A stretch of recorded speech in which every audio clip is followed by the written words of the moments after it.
Welcome. Um, we recently released our mega policy guide. We hadn't written one of these since about 2015, and this one's called the Golden Guide to Independence. It was written by myself and Jason. It literally took years of understanding and being in the Calexit movement to come up with this level of understanding of the knowledge and the amount of resources that we had. Today, we're going to review that policy guide that's available free to everybody online and also available for a very affordable price in print at Amazon.com. We'll cover all that. But first,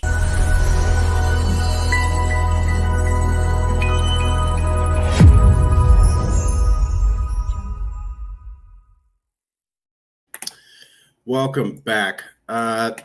Obviously, Calexit, California Independence Movement. And today we're going to be talking about the Golden Guide to Independence with the Calexit CEO, Jason Wright. Let me zoom out a little bit so that you can see the cover. There's the cover of the book as it appears on Amazon. This is the cover of the book if you download it. So download cover, Amazon cover. Same material. The difference is that the live links don't work on this and the live links do work on this, but the print version is a little bit easier to hold in your hand. Anyways, Jason's going to cover this. The Golden Guide to Independence, or the Blueprint for California Independence, from Mark Ruiz-Evans and Jason Wright, combined 20 years of experience in the Calexit movement. We wrote this book for you. We'll skip over the executive summary, but you can see that was an introduction by the two of us. And then here's a little bit about the authors. Jason Wright, 8 years experience, assistant to the Bay Area Director, 2016, Director of Special Projects, 2016, International Relations Interviews, 2017, Bay Area Regional Director, 2017, Domestic Outreach Director, 2020, Acting Vice President, 2021, Interim President, 2022, CEO, Calexit LLC, 2022. I've been around for a while, but I already did a review on the book. This is really Jason's turn. I wanted you to all see the level of experience that he has. When I say it's taking years to have this level of understanding to put this together, not an exaggeration. Here's an example of the table of contents, and I will turn it over to you. Jason, what is this book about? Why was it? Let's start there. What is this book about, and why was it written? What was the impetus, the spark? Why did this need to be written? Well, that is a good question. I believe, if memory serves correctly, some years ago, you and I were having conversations where I was being the second brain for you while you were the head honcho. And,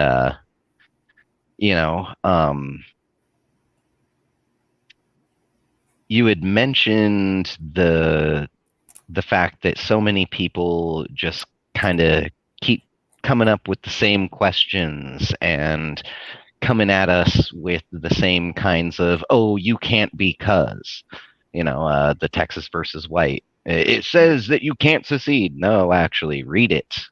Actually read it. Don't just go off of what you're told by people on CNN, MSNBC, ABC, whatever.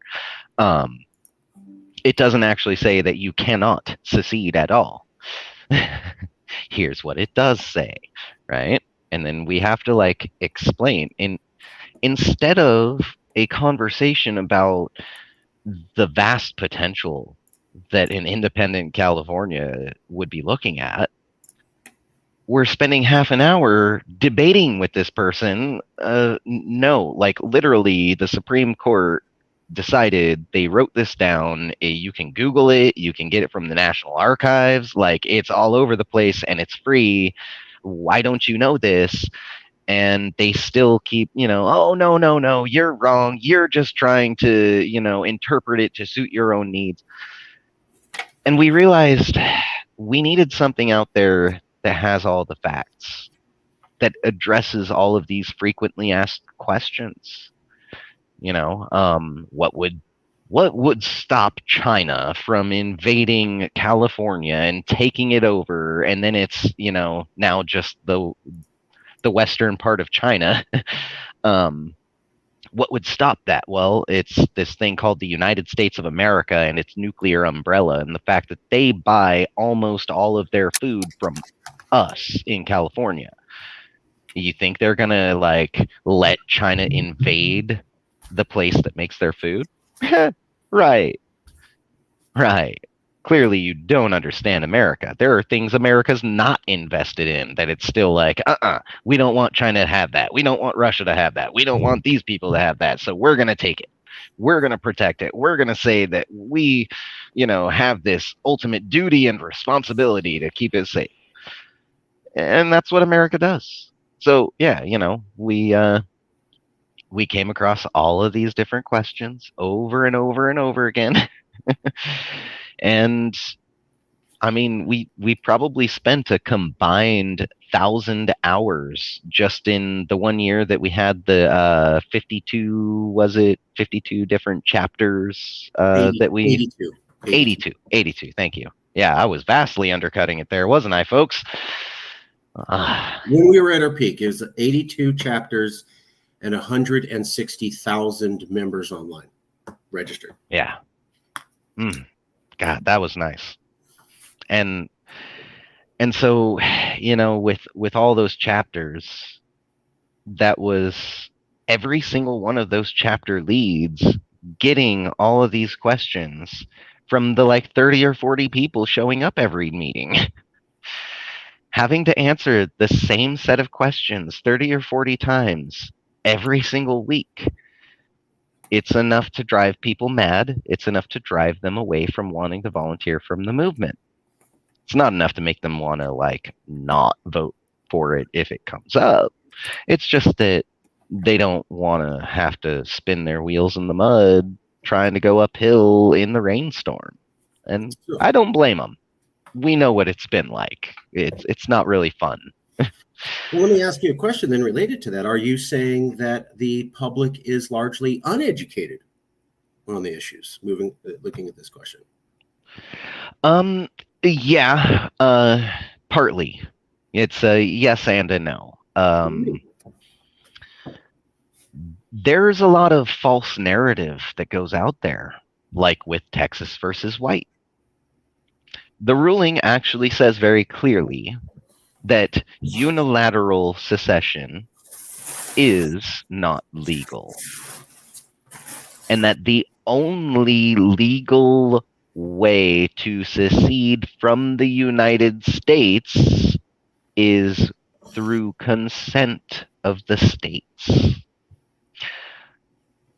So not only did they not say the thing that everyone loves saying, oh, they say you can't secede. No. Not only did they not say that, they also actually very clearly said what is the legal way to secede. That there is a legal way, and here is what it is. That's what Texas versus White actually says. Now, given that we've had to educate so many people on this, I would say this is one of the things that people don't really have the formal education on that we would really like them to. We would like them to because it makes it a lot easier. We can talk about awesome things rather than just spin our wheels over and over on, no, Texas versus White. There are a lot of things that get a false narrative or false preconception put onto them, such as the wish to secede from the United States means that you hate America, that you want to see it destroyed. No, never said anything about that. Right. The only time I mentioned America was saying I want freedom from America. Right. I didn't say I hate America. I didn't say down with Uncle Sam. None of that. So there is some lack of formal education. And by formal education, I mean pick up your phone, go on the Google up Texas versus White ruling, and actually read it. It's not huge. It's a bunch of legal text, so it's not like the funnest thing. It's not Game of Thrones, right? It's not going to be the funnest read in the world. But it's going to give you the education on the facts. Once you read it, you too will know the facts. You will have them right there in your hand and in your head. And then we can move on. So you're saying But that yeah, there's some issues, if I may, just for the audience watching. yeah, there are some What's issues that people, by and large, for the most part, unless they're legal scholar or an international law and self-determination scholar like we are here, unless they're that, by and large, they can't really even be expected to already know a lot of these things. And that's why I say yes and no. Yeah, there is some lack of education. A lot of it's due to blatant falsehoods being put out there mm, mm, to subvert. mm, But a lot of it also is from just these things being so complex. mm, I mean, what's going to happen to our economy if California, well, that's a great question. And you should look at what's going to happen to both the United States of America economy and the independent Republic of California economy in mm, order to get a really true, comprehensive picture of what you're going to be looking at. Now, if us breaking away, just example, right, was so detrimental to the American economy that America would collapse, well, that would also be detrimental to California Independent Republic's economy because our number one trade goods producer or purchaser is the United States. Most of the food that we grow in California gets eaten in the United States. Most of the tech goods and stuff that we make in California gets used in the United States. Most California stuff ends up in the United States. It's demanded all over the world, but the US gets first dibs. mm. Now, if America's economy collapses due to California leaving, then California would lose its biggest customer. And that would be detrimental now, wouldn't it? It's important to understand that. It's also very important to understand that when you then look at the inverse, the flip side of things. What if America's economy actually could survive it? And when you look at the statistics and the figures, it stands to reason that yes, it actually really could survive it. It's got 40 million less people to worry about and take care of. California will be taking care of them. They're California's problem now. I mean, been California's problem the whole time. It's not like the federal government's doing anything anyway. But the thing is that the American economy will likely survive it, which means that the number one purchaser of California goods would likely remain as the number one purchaser of California goods, which means our economy wouldn't really get hurt through loss of our biggest customer. Now, not only would it not get hurt, but through us controlling our economy and being able to set our prices at something reasonable, that means we're going to waste less of what we produce. Mm. We are going to be able to sell it out there in the world markets and get it out there to where people who are like, really hungry or starving and they like would buy, most people don't know California produces more of the world's rice than anyone else. We produce more rice than China. Right. We don't eat more rice than China, but we produce more Right. rice than China. So you're talking about these are all these lesser known facts that are facts, but most of the public doesn't know it. It's not their fault. They're not really being educated about it. And so these are lesser known facts that they need to be made aware of, and that goes from military defense to water to economics to the legality of secession. So it's not just one topic. Yeah. It seems to be a universe of topics. Is that fair? Yes, it is an all-encompassing, multifaceted gem. I think you've answered that question. Let me ask you this one. Sounds like the book is full of facts. Okay. Is it fair to say there are no opinions in this book at all? Well, Here's your answer on the screen. Yeah, I would definitely not make that absolute statement. Okay. Like I said with the Robert Frost breakdowns, Frostophile, Frostafarian, love Robert Frost all my life, so it's not the first time I've done the Frost field, and that You're being very said, warm to Robert Frost. yeah, when it comes to independence, self-determination, secession, I've been in this for 8 years or so now, as Marcus said at the beginning of this. Was I able to speak like this in the beginning? No. Did I know all these facts in the beginning? No. Some of it, yeah, but that's because I'm kind of a nerdy guy. I know I look like a cool guy, but I'm more of a bookworm and nerd.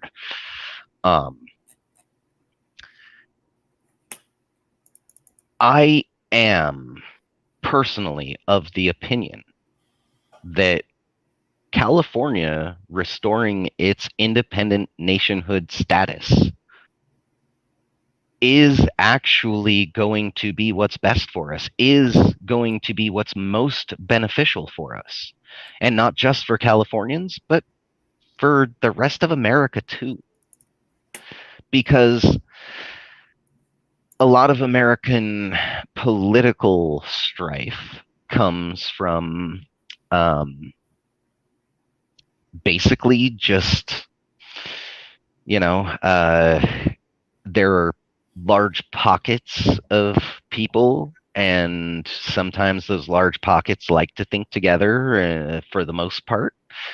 But then there are vast swaths of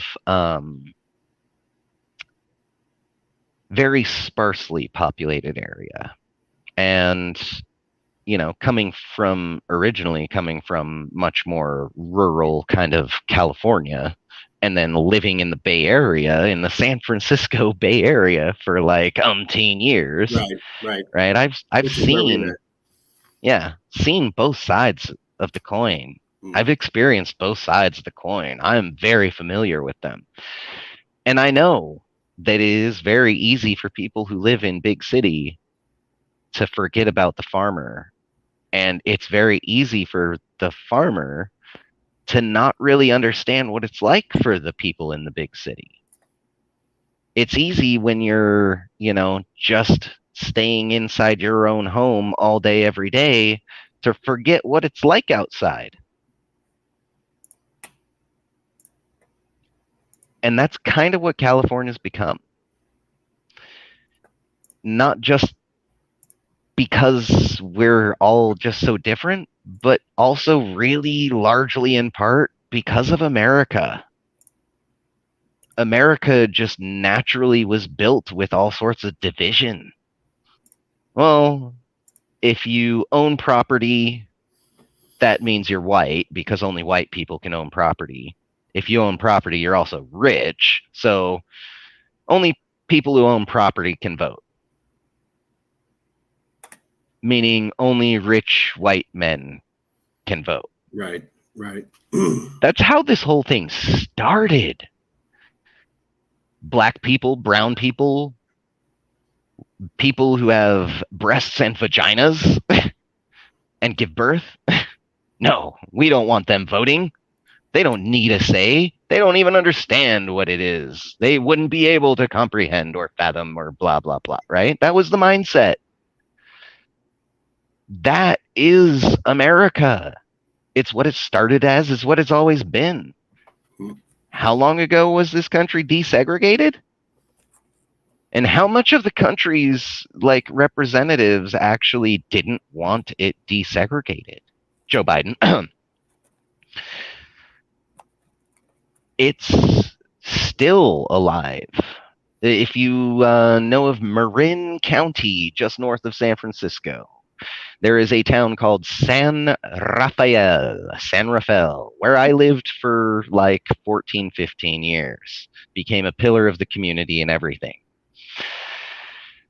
In that town, there are people who are worth billions. Just just think about that for a second and keep that in mind while I tell you there is a very large homeless population. There are billionaires. George Lucas lived there and was wanting to use his own money to solve homelessness. And the county said, we're not going to make enough money off it, though. It's not in our best interest. Rather than solve homelessness, rather than conquer one of society's deepest, darkest issues, it's about how much money are we making? And then you look at like who are the people that are being so adversely affected by homelessness? Well, it's a lot of these rich people who own, these wealthy properties and businesses, and they're like, oh, these riffraff, these people don't look like they're worth $1 billion, and they're stopping outside of my storefront, and no one wants to come in because there's some dirty hobo. Well, you could solve the societal issue, and then there won't be the dirty hobo in front of your store. Problem solved. Well, you look at these people who are being disenfranchised and being I would say persecuted. They are being unfairly treated, right, based on something as trivial as like the color of their skin or socioeconomic status, right? There is a section of San Rafael called the Canal District. It is where they have all of the brown folk, Indian, Latino, Latina, How does this relate? indigenous. But how does this relate to no Well, opinions in the book? yeah, so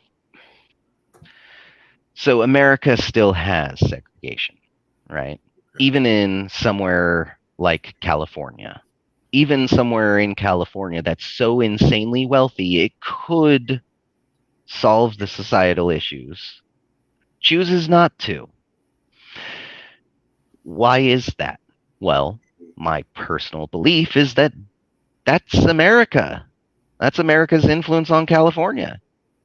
We're not going to change that attitude, that mindset that you homeless people and I don't want to do anything societally responsible.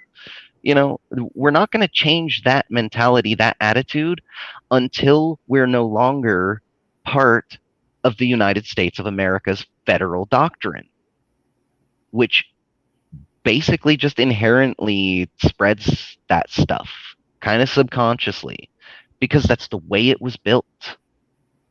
So my opinion is that California sucks right now. We suck.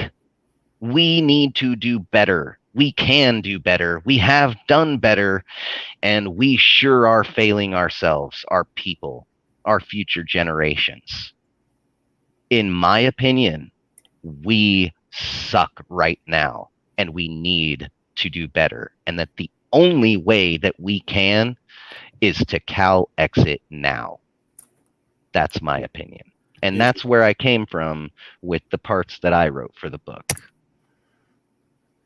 So if you're reading something and it has the feeling of someone who wrote this is definitely for Calexit, that's probably one of my contributions. Next question. Do you hope to see a Calexit happen? Can you speak to any sort of time frame you might envision? Yes. I would love to see it with all my heart.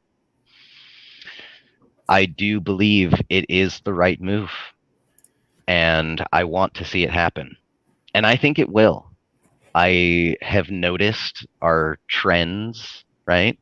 Um, Back at the first running of the Bulls, back then it was Trump versus Clinton. Uh, a lot of support from within California for Calexit. Also a lot of support from outside of California for, people who didn't like Trump being like, "Man, I wish I was there in California. I hope you guys do it. You'll be so much better off and then maybe I'll move over there." We had roughly 32% or something like that back then, support from voters within California. Now, was it 2 months ago, 3 months ago, there was another poll sponsored or paid for by, commissioned by the ICI, Independent California Institute, who also, do stuff on the Calexit movement, try to figure stuff out and help keep people, apprised on the issues, try to use those big brains to figure out some of these complex things. Totally love it. One of the things they did was decide to hire a poll and, see what California's support for Calexit might be right now. And it turns out somewhere between 52 and 58% of California voters currently support Calexit. Now, there are varying degrees and shapes and, iterations. Some people are like, I would support the blue ribbon panel. I would support, looking into it some. I'm definitely open to talking about it. But none of that 52 to 58% includes people who are like, "No, never, you can't do that. Texas versus White said blah, blah, blah." None of that. Not in the 52 to 58% that we're talking about. So we have the numbers. We have the support. What is it going to take for us to actually do this? Well, you need the voters. You need the, majority voter support. You need the proper legal mechanisms. We have that. We lay all that out in this, the rule of law in the United States. First and foremost comes treaties and trade deals. There's an international treaty that the United States of America signed on to a long time ago, called the United Nations Entrance Charter. May have heard of the United Nations before, possibly, unless you live under a rock, and then it's okay. But, even people in Iraq have heard of the UN, so I'd wonder how deep under that rock you'd be living if you still never heard of it. The United States has signed on to that international treaty. That's a treaty, which means first and foremost, before our sacred founding documents, such as the Declaration of Independence, first and foremost priority comes that treaty and other treaties like it. In that UN entrance charter, it states very clearly that the signer agrees, the signatory agrees to uphold the fundamental human right to self-determination. So the United States has already given us permission. Remember that whole thing, you need consent of the states. Well, the United States has given us consent. They've given us the consent. That's our legal mechanism. We've got 52 to 58% of voters in California saying yay. What else do we need? We need the people to realize that we can actually do this. We need that education. We need everyone to see the facts, to learn the facts, to wake up and say, huh, it's not really impossible, and it's not really unlikely, and it's not really a terrible idea.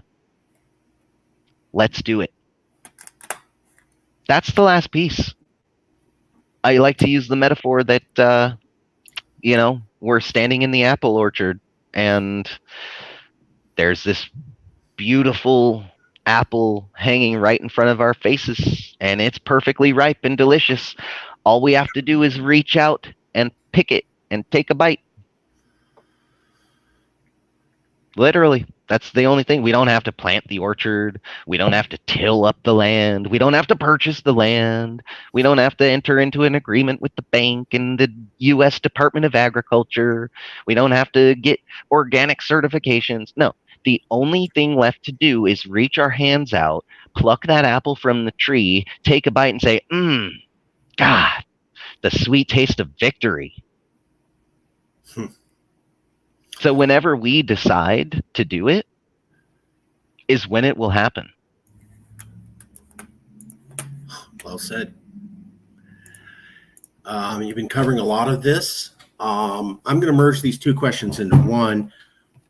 What do you think is going to happen with Trump and the election, and what do you think is going to happen in 2024 going on? And if Trump is elected, what do you think the impact to California will be? Yeah. Let me take a drink from my Rockstar real quick. Man. It gets this is the last hard question when we go to a general review. Yeah. This is that one though.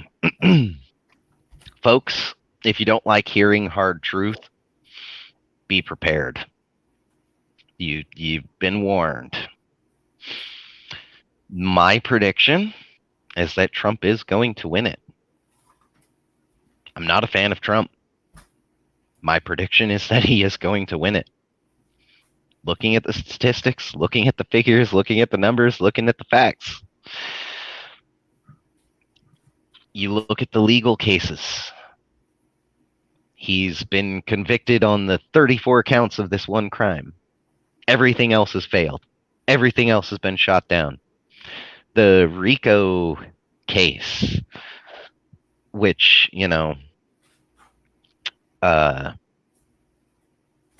racketeering influenced crime organizations. Usually that's like the mafia trying to run a casino or something, or Prohibition era. They use these floating barges out just in international waters so that they could sell their liquor and, bring the money back home stateside. Just go a couple miles out. It's fine. And then you come a couple miles back and you've got a lot more money.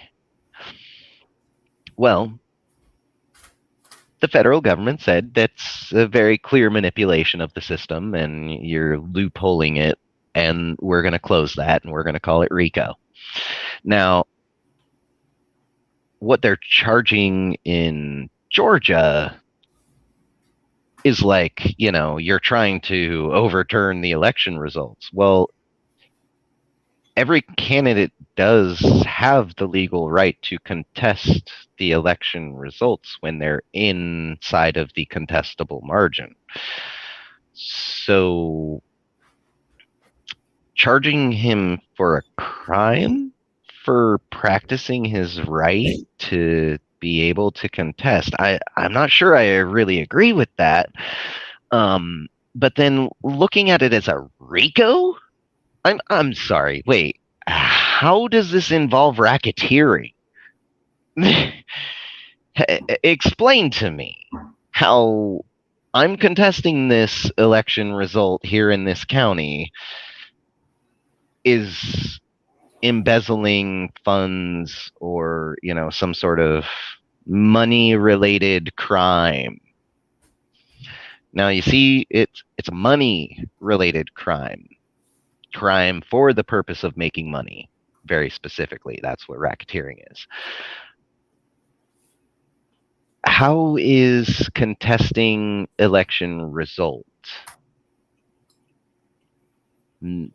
doing a crime to make money? Like, do you see where I'm getting at, folks?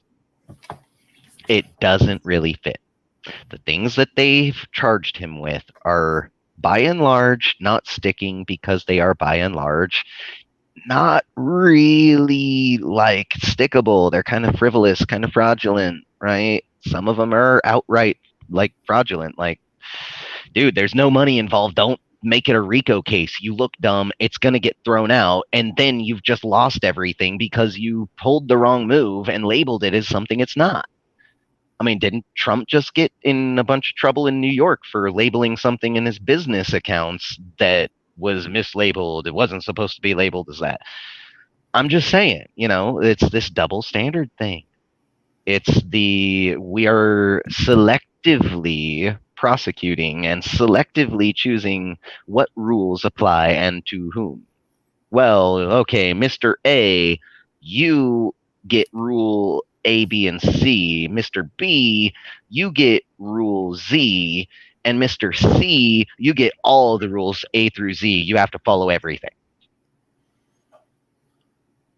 I mean, anyone gonna tell me that that sounds just and fair? I didn't think so. So is that why you think Trump will be elected? So what you're saying is you think Trump will be elected because these cases aren't exactly as solid as they're being held up to be. Yes, and the fact that they're pretty frivolous kind of vindicates him, at the very least, with his own base. It's a witch hunt. Very least. Yeah. Is it really a witch hunt? I don't think he's a witch.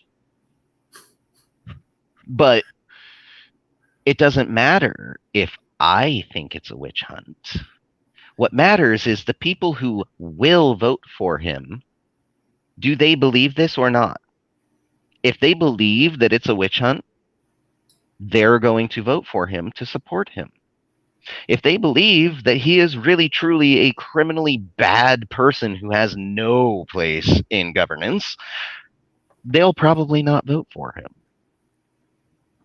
The fact that they've gone so hard, so far above and beyond trying to really nail this dude to the wall. And, as you've said to me before, it's the wet spaghetti litmus test. Just get the handful of wet spaghetti, see if any of them stick. Well, and also, I've heard this reported many times.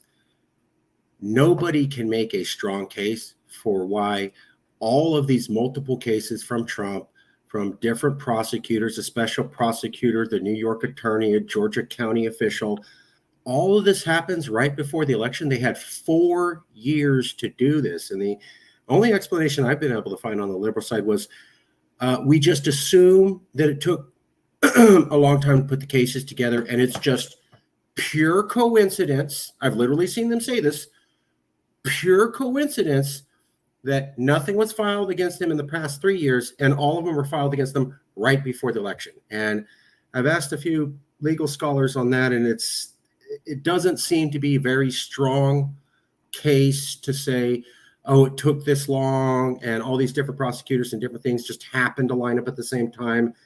I can't really see a strong argument for why these things couldn't have been prosecuted against them 1 to 2 years ago, at least. Oh, yeah. Well, and that kind of points to that point that I've made over the last few years, that they're not really likely to try, convict, and execute someone who was the president of the United States for treason, high crimes, capital crimes against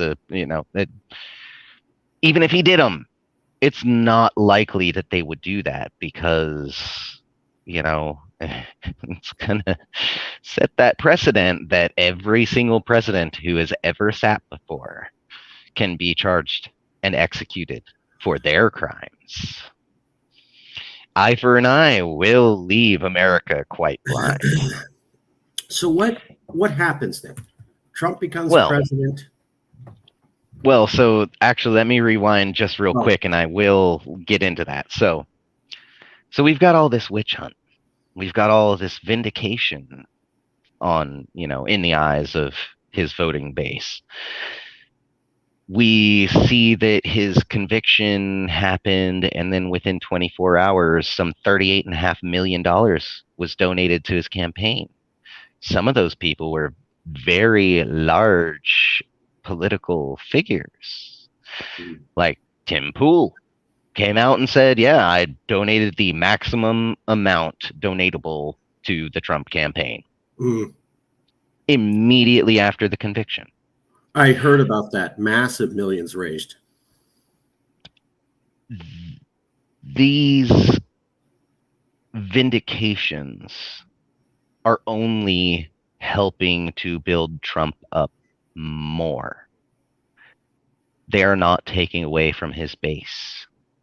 In fact, he was convicted, and then people started doubling down on, I don't care that he was convicted, I'm still voting for him anyway, nana nana noo noo.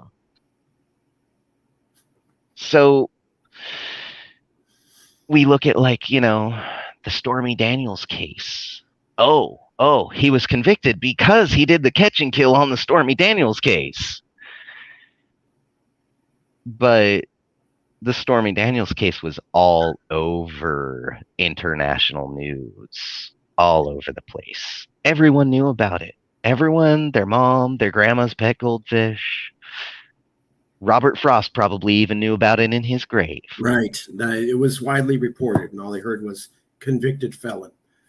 Well, and like, I'm saying, like, you know, 8 years ago, we knew the name Stormy Daniels and that it related to Donald J. Trump. Right. And then Donald J. Trump was voted into office. Almost like the people just said, I don't give up.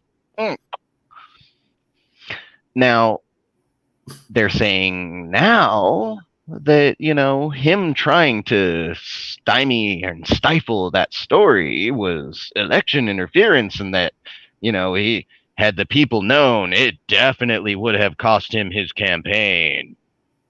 But we can't say that about Joseph Biden sinking the Sun news article that talked about his son and a laptop that was directly suppressed on Twitter and Facebook. And we know that that was at the request of the Biden administration and the FBI.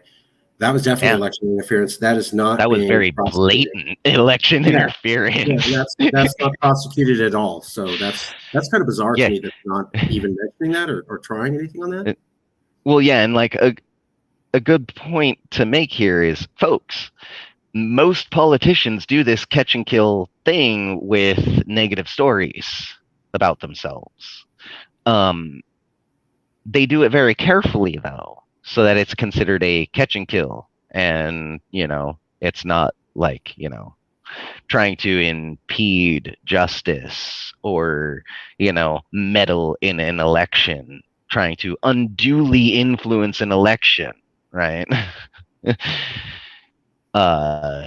When an elected official uses their position as an elected official to go and bury a story that would detract from their candidate during their campaign, specifically to prevent it from making them look bad so that they won't lose, that is very clearly, that, like, by all definition, that is election meddling. That is election interference.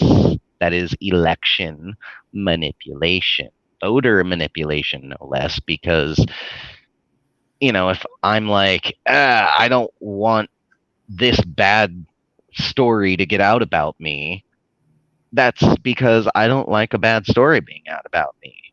If I say, I don't want people to know the truth about me because they won't vote for me, that's different.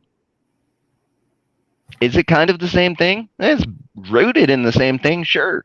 But one person was being very careful not to meddle in the election, and the other kind of couldn't give a rat's furry little behind.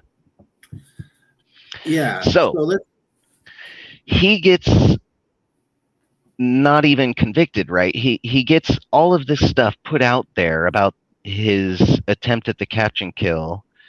He's still voted into the office of the President of the United States. Now, fast forward 8 years, they've got all these trials. They're bringing up the Stormy Daniels thing again. Mm-hmm.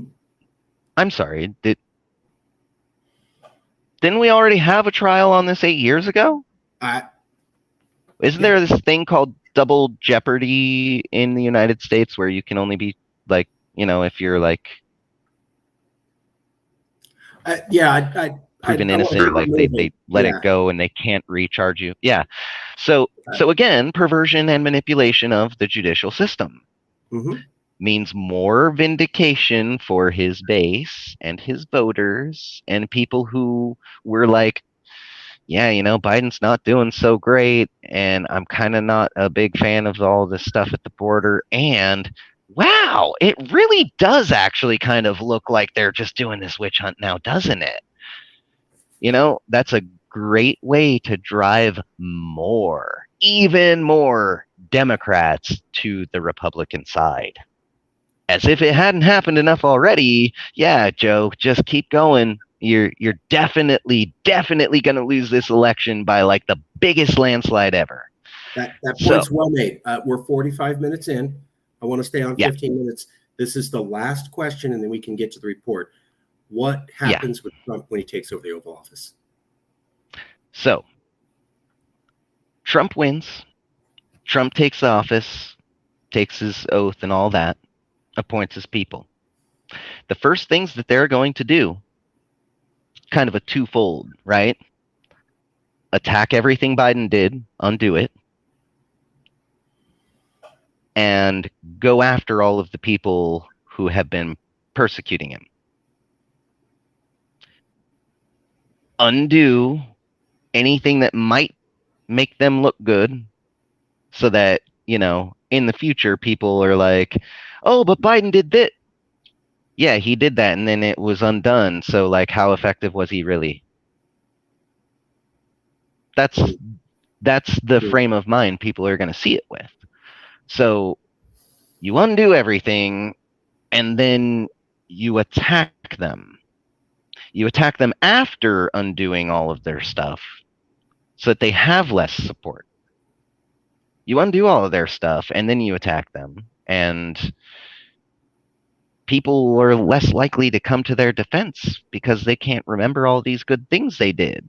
And if they can, they're thinking that what little you did was pretty ineffective because it was really quickly overturned. So, not a fan of Trump, not a fan of Biden. That's why I'm not really worried Trump's coming after me. But for those who have been involved in all of these legal cases, I'm pretty sure they're the ones that are going to be persecuted first. I don't think they're being prosecuted by Trump at that point, the hypothetical future point, right? I think it will be persecution. It will be vengeance, not justice. Will justice be served? Who knows? Maybe. I mean, if people broke the law and they suffer the consequences for it, then that's justice. But justice done for the sake of vengeance isn't really true justice. That's why I'm saying it will be persecution. Is it undue persecution? No, they kind of brought it on themselves. I mean, you find a sleeping grizzly bear and you sharpen up a stick and you poke the bear in the butt, it's probably not going to be too happy. Yeah. If you poke it hard enough that it wakes up, it's probably going to be really mad at you and probably going to maul you and try to eat your face. Yeah, I'd imagine. That's what I expect. Is Trump is going to get in. He is going to undo the few little things that we've liked. He's going to keep that border wall executive decision. I can guarantee you that.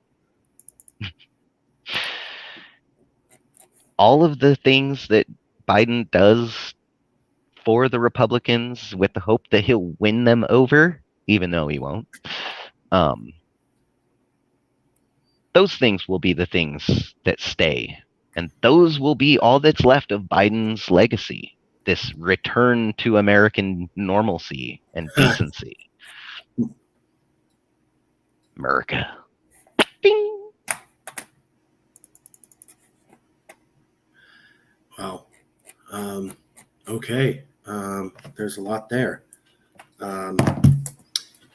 We have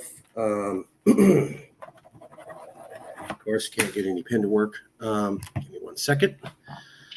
Every pen that I have won't work. Good time, dude. June. Sorry. Okay. In the remaining time that we have, we got about 10 minutes left. Wanted to show them a little bit of the book. So this is, sorry, let me zoom out. There's a cover. We showed you. This book is for you. Executive summary. Here are the authors. And this is the table of contents. We can go over some of these. We're down to history, Calexit, things you won't lose. Things you won't lose without California independence, military defense. And then there's a why we wrote this explanation of the report. Then the history of Calexit for everybody. Things you won't lose with California independence. Military defense. What roughly are they talking about? And we don't have time for like a super deep dive. Maybe like a sentence or two. Well, so this is another one of those, it's not the fault of the people. It's the fault of the system not getting the information out there. California has its own military. Not the United States military, not the Coast Guard or the National Guard. California has all of this other stuff to do with America. We also have our own California military that's commander-in-chief is whoever's the governor of California. The highest level of authority dictating over them is Governor Gavin Newsom right now. We have the structure for military. We don't have a, the United States or China or Russia or North Korea sized military force. We are not a nuclear power, but we have structure, military structure. We have military branches. We have, chain of command, stuff like that. So we wouldn't have to build it from scratch. We would just need to build it up. America's military umbrella kind of, goes around the entire planet. So whether we're part of America or not, America will always be there. Trust me. North Korea is not part of America. North Korea still gets, hounded and watched by the United States umbrella 24/7. So it's not like America is just going to cease to exist. Again, on that whole, what prevents China from invading California if they're independent? Well, the United States gets most of its food from California. The United States is not going to just sit by and let somebody, anybody, let alone someone who they view as like kind of hostile, take over the supplier of the most of their food. Come on, man. Be like someone saying, yeah, you do all of your grocery shopping at the one grocery store in town. I'm just gonna take it over. You're cool with that, right? And then the other person's gonna be like, yeah, totally. Just take over the grocery store. I don't need food. Yeah. Said right. No one ever. What about, and then there's as we pointed out, there's lots of facts.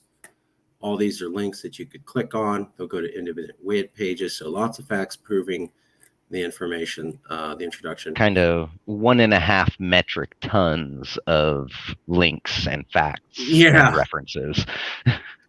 What about national borders?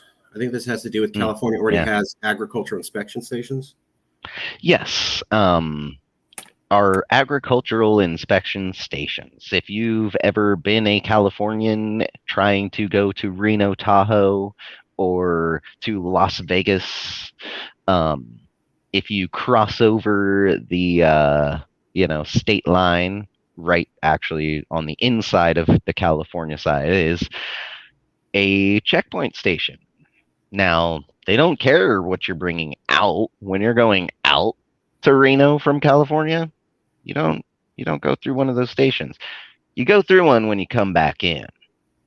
California wants to make sure you're not bringing foreign bugs and diseases like, fruit diseases or, sorts of things that could really, really just like destroy our agricultural output. And that's, I mean, California's main business is agriculture. So we protect it. We protect it very fiercely. And, people with trying to bring just an orange that they bought at the store 2 miles down the road, and they're like, "You bring in fruits and vegetables, any sort of this, that, the other." They're like, "Oh, I've got this orange." They're like, "Okay, well, you can either wolf it down right now before you go across the border, or you can leave it here in this trash can with us and continue on your way, or you can turn around and keep your orange. It's up to you. But you're not bringing it in because we protect our agriculture. We protect our oranges. You know, um, we treat it kind of like the way that America and its federal government treats the southern border. Except right. we're a little less Nazi-ish with it. We don't put people in cages when they get caught with an orange. You'll Sorry, I also know it's a find horrible dark joke. yeah, you can also find interesting graphics like this that explain that situation. What about international trade? California Yes. loses international trade because of its association with America, or what is this getting at? Yeah. So, again, another one of those very complex things that I would not expect for most anybody, Californian or otherwise, to really truly understand right off the bat, like at this moment. I just wouldn't expect it. It's very complicated, but ultimately, trying to break it down as quick as I can. California produces California produces goods. The United States federal government sets the price and the rules for those goods. You cannot sell them to these people. You can sell to these people, but only at these prices. You have to sell to these certain people at least this much because we've got these deals that we've made with them saying that we'll make sure they get so much rice or so much avocado or so much oranges or whatever. And so you have to do that. You have to produce that and provide that. You have to sell these people these things at these prices. And you cannot, for any reason, sell these people any of your things. Right. Now, aside from that, another thing they do is control the overall pricing. So they're telling us who we can and can't sell to, Right. and what prices that we have to put on it based on who we're selling it to, and what we have to produce. And so, when we look at, say, Europe, right? Europe has France, and France is known for their food, their cuisine, their, being very much in touch with, like their school lunches are all like organic, and not because like they're like, oh, it has to be organic. It's just that's the way things are. Their food is organic food. They don't like poisons. They don't want to feed microplastics to their children, right? And I can't blame them. I don't blame them. I'm right there with you. This means that a lot of American goods, which do contain microplastics, are forbidden. They are outlawed. It is not legal for stores to sell them over there because it's poison. It's not food, it's poison. Look at the ingredients list. There are poisonous things in there that no one should be consuming. cannot sell it here.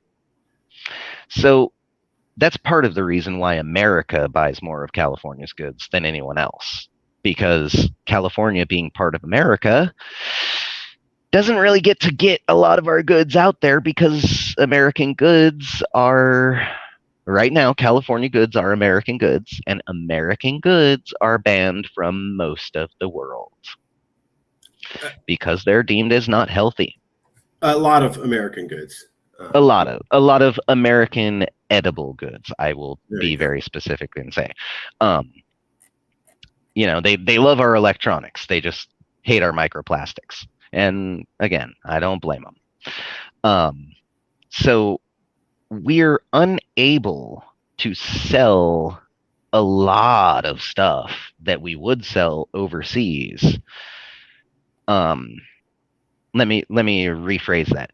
There are a lot of varying types of goods that are demanded would be purchased overseas from us if we weren't part of America.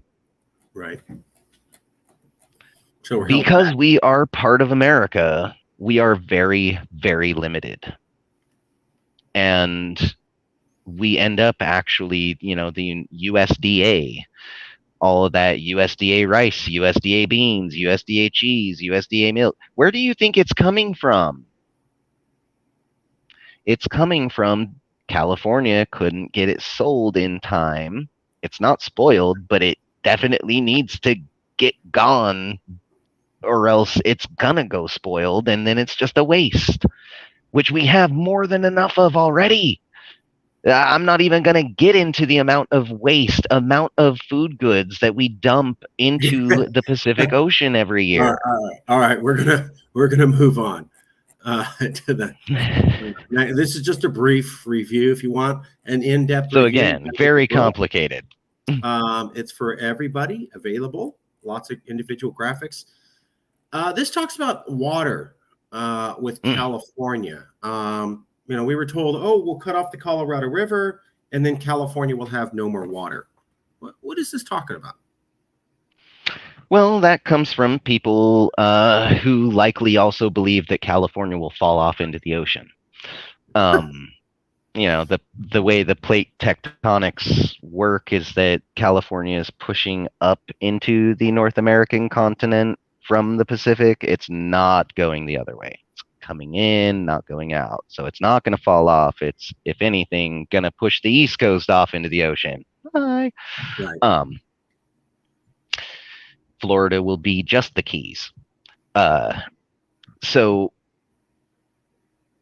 there is this misconception that the Colorado River has so much water that is being diverted from it to feed Californians' agricultural needs and, drinking water needs, yada, yada. So much that we're basically reliant on it. California has, most places in the world have natural aquifers. It's like part of geology and like formation of the planet. Should, maybe look back into, old like 7th, 8th grade science stuff and, get a little refresher if you don't know what I'm talking about. It's really like, it's 7th, 8th grade material, folks. It's not even high school grade material. We have aquifers, we have a natural water table, and we do get tons of rain and snowpack and everything. California has a water management problem. We don't have a water shortage problem. We have a water management problem.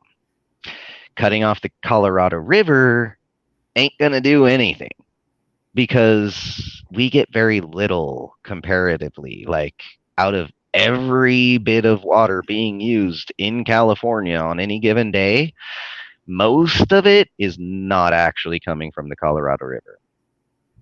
In fact, the stuff from the Colorado River doesn't go up to NorCal. It's only going down to SoCal.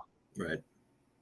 So if we were really 100% reliant on it, don't you think it would be traveling the entirety of the state right now? That's a great point.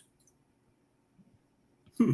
So not only that, but like the Orville Dam back home where I'm from was the highest elevation dam in North America. Uh, Water management, poor water management, and also poor construction of the whole thing, poor planning. Um, there was a local guy when I was a kid. He was telling people, and he was one of the first ones to be like, I told you all, I've been trying to tell you once it came down. We need to like listen to people like that rather than just say, oh, you're crazy, you're stupid, you don't know what you're talking about. Like the dude worked on the dam. He was a dam operator, and he is a civil engineer, Yeah. and and like with us, we're some of the foremost experts on self-determination the world Right. over. Right. Like, I can understand if someone like, I don't know, Mr. Bean, right? No, love Mr. Bean. Just saying. If Mr. Bean starts saying, "Oh, self-determination, this, that, the other," I could see how maybe you're like, TV movie personality, dude. Don't be the first one to like tell me about self-determination. But when the experts of self-determination are telling you about it, maybe you should listen. Right. When the guy who worked on the dam, who's also a civil engineer, tells you this thing was not properly built, it is going to collapse and cause massive problems, maybe you should listen. Fair enough. Fair enough. Uh, So, all of these dams, right, they block up waterways. They don't, I mean, not even go into indigenous issues and the stopping of the fish yeah, and natural we're running out resources. of time. Just the waterways, they flood out parts and then they drought out other parts. This is not conducive to healthy landscape for anywhere, let alone California. That leads to massive soil erosion, and you could go talk to an ecologist about that at some point if you feel like. Hmm. Ultimately, we have a water management issue. Most of our water is used for agriculture. Most of our agricultural goods go to the other states in the United States of America. So if it takes 1 gallon of water to grow this one avocado, it doesn't really, but like hypothetically, uh, if it takes 1 gallon of water to grow one avocado, and we've spent 100,000 gallons growing 100,000 avocados, and 90,000 of them are going out to the rest of the United States, well, California is now consuming back 10,000 gallons of the 100,000 gallons that we spent out growing all of these avocados. And all of the rest of that water is going out across our borders over to the other states. And those people get to enjoy our water and the things that it has brought, such as avocados and the toast that they belong on. Yes, avocado belongs on toast. Fight me. Okay, this will be the last section we'll cover. There's other sections, but we wanted to give you a taste of what's in here and the depth of research that we put in. I think you can see that. This says that California is a donor state and doesn't have to be. What does that mean? Well, donor state is in reference to the fact that we pay so much to the federal government of the United States of America every year in taxes and subsidies, whatnots. Um, what we end up getting back in terms of federal investments and aid when we need it, like say like a third of our state is on fire and we can't put the fires out and we need Right. some like extra funds to hire Right. more wildland firefighters, Right. something like that. Regularly we get told, go take care of it yourself. Oh, that sounds like a personal problem. Oh, what are you planning on doing about that? Stuff like that. Um, or, oh, I'm sorry to hear that. By the way, we need another $1 trillion.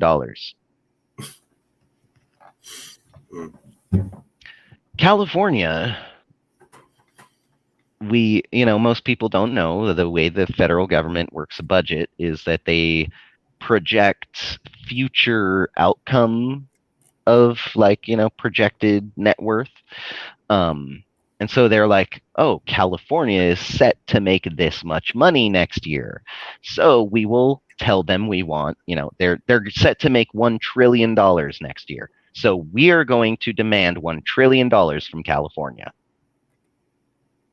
Well, it's nice for them that they get $1 trillion, but what about us? What about the things we were going to do with that $1 trillion?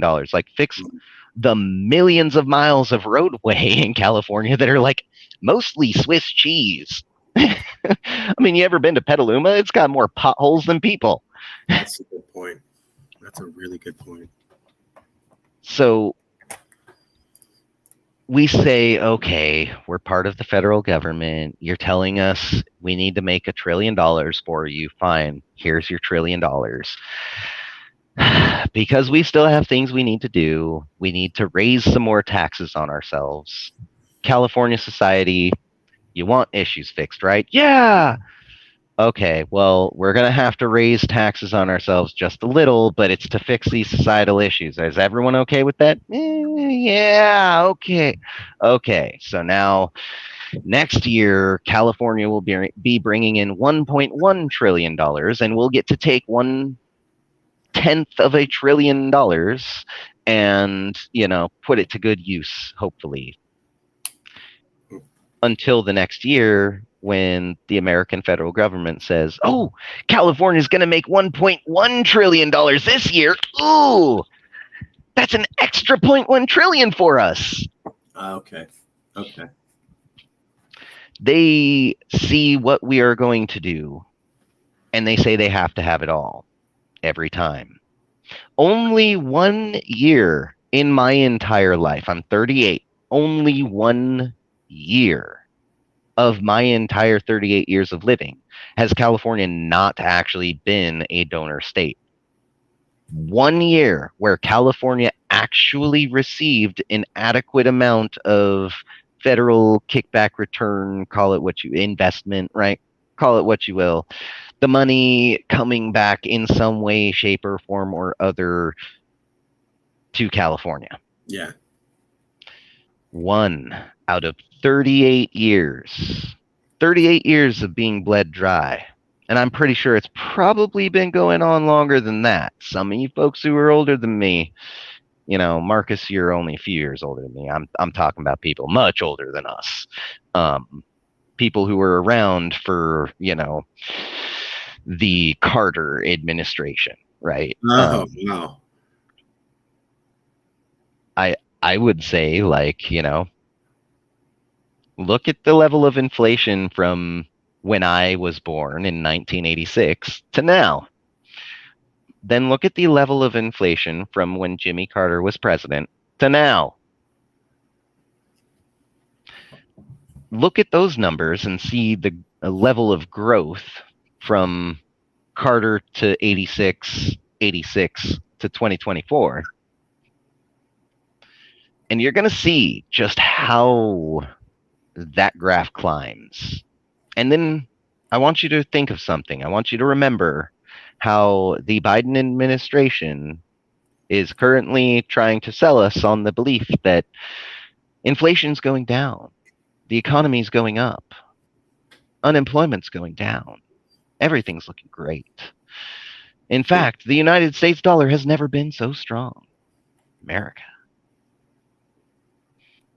Yeah, just remember that's what they're trying to sell you on when you look and see what $1 of Jimmy Carter's money would be worth now, what it would get you now. That's a brilliant analysis. Yeah, good point. So take into consider inflation. That 1 year that we barely got a little bit more than we put in actually doesn't even count that way. Wow. Yeah, because the dollar inflated so much in that time. What they gave back was still a great loss for us. Right. Well said. Well said. Inflated cash versus real cash. I like the comparison of Jimmy Carter versus others. That's a great point. That's a great point. Okay, we'll leave it there. I hope that you were able to see a insight into the policy guide. We wanted to do a little bit of a review of the policy guide, but we also wanted to let you see the thinking behind it. So this interview is also for reporters and anybody who wants to know, how do we come to this? What were we thinking? What was the impetus? How do we put all this together, and roughly what it felt like? So this wasn't a review everything. We want you to read the book, but we wanted to let you know you can watch this video and go, oh, that's what they were thinking. And that's roughly how they put it together. And that's roughly what it looks like. And that's roughly how it is. So you can pass this video around, look at it before you read the book if you want. The book is free for everybody and available for purchase at Amazon.com, and additionally be available on our new website when it is launched soon. Last minute comments. Jason, take us out. When you find a smart person who's an expert in a thing, listen to them.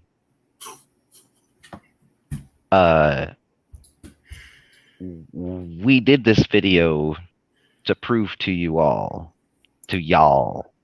that we're not uneducated folks. We know what we're talking about.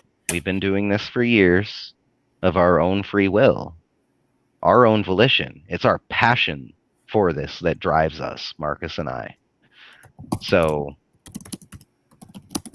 really, this video is your proof that we know what we're talking about. We knew what we were talking about when we decided we were going to write this book. This book contains all of what you need to know about what we've been talking about. We know what we're talking about. We just proved it to you. You want the book? It's free on our website, or you can get it for like $3 on Kindle, Amazon. You can get paperbacks. So I'm getting some paperbacks so I can sign them and like give copies out to friends and family. Possibilities, unlimited possibilities when you're talking to independence, self-determination, choosing for the self. Your choices are only limited by the self. And you don't have to spend 8 to 10 years going to hundreds of different meetings, spending hundreds of hours talking to people. You can read one book and have literally the same level of understanding and in-depth knowledge as the most informed members in the movement. We wrote this book to make ourselves obsolete. I remember that was our goal. Was that if you read this, you don't need me, you don't need Jason anymore. That's why we wrote this, so that you could read this and immediately be the third person on a video like this going, I read the book, I know what's up. So you don't need anybody. The book has everything. If you know it, you could go speak about Calexit and say, I don't even like Jason and Marcus. Calexit's great though, and I want to tell you all about it. Okay. The point is, I obviously hope you don't do that. We're cool guys, but the knowledge is yours. It's encapsulated in there. It's everything you need to be a policy expert. You don't need us. We hope that you would want to work with us. We hope that you would see that we put this out of the kindness of our hearts and pure volunteerism. And that might imbue you with a sense of camaraderie towards us. But if that doesn't happen, fine. The point was that the information's out there so that we don't have these debates like Jason was having, saying over the same thing, where 100 people ask the same thing. What about the water? What about the military? Well, there's already answers out there. Here you go. Here's the answers, because that was a big problem. And we thought the progress towards becoming independent comes with the public being informed. That was how it happened in Scotland. They had a book called the Common Commission, or the Wee Blue Book. And that educated a majority of Scots about information that was, we mean small in Scottish parlance. Literally, Alex Salmond, who's the first prime minister of independent or quasi-independent Scotland, had said that the Wee Blue Book educated to the public something that maybe 12 people knew in Scotland before that, maybe 25. So it went from a handful of people to 50% of the population knew the facts. And the next thing you knew, they were having a vote for independence within a few years. So we expect similar results, because we keep having these conversations and people keep coming up with the wrong information, and we can't see it put out in other mainstream sources. So we're doing it ourselves, and we hope to educate the people of California. We were able to educate the people of California on the fact that Texas versus White does say consent of the states is allowable. The news would not print that. And then after a year, we finally got the top constitutional scholar in California, David A. Carrillo at the UC Berkeley Center on California Constitution, to admit, yes, that was correct. He initially said, there's nothing like that. Then he admitted a year later, actually, the case does exist, and it does say this. And we considered that a win, since that none of us are lawyers, and we had the top constitutional scholar in all of California backtrack because he found out his facts were wrong. Hopefully we can do that again. Knowledge is power. And as Captain Planet said, the power is yours. Oh, God, I remember that show. Don't go. I'm going to end the stream. I want to ask you something. We'll see you soon. Thanks for watching.